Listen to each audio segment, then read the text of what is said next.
أعوذ بالله من الشيطان الرجيم. بسم الله الرحمن الرحيم.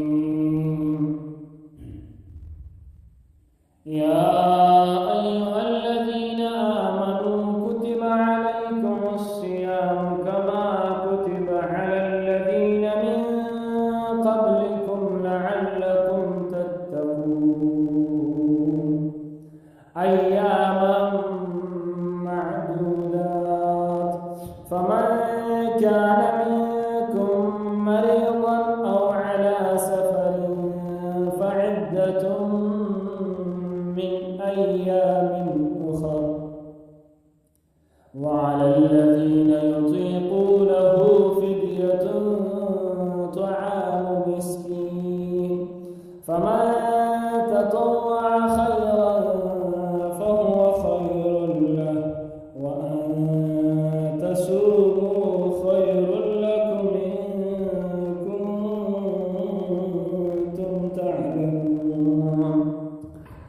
شهر رمضان الذي أنزل فيه القرآن هدى للناس وبينات من الهدى والفرقان فمن شهد منكم الشهر فليصم ومن كان مريضا أو على سفر فعدة من أيام أخر يريد الله بكم اليسر ولا يريد بكم العسر ولتكملوا العدة ولتكبروا الله على ما هداكم ولعلكم تشكرون. وإذا سألك عبادي عني فإني قريب أجيب دعوة الداع إذا دعاني فليستجيبوا لي وليؤمنوا بي لعلهم يرشدون. أحل لكم ليلة الصيام الرفث إلى نسائكم هن لباس لكم وأنتم لباس لهم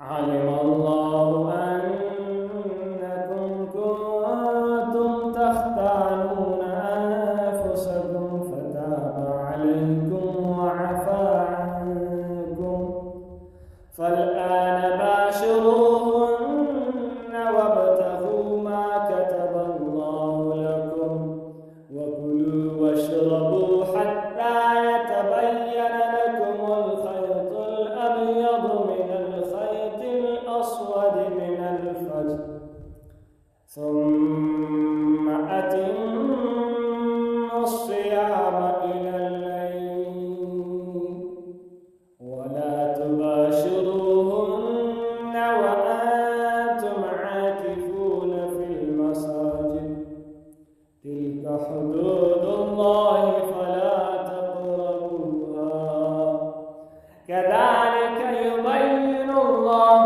آياته للناس لعلهم يتقون. ولا تأكلوا أموالكم بينكم بالباطل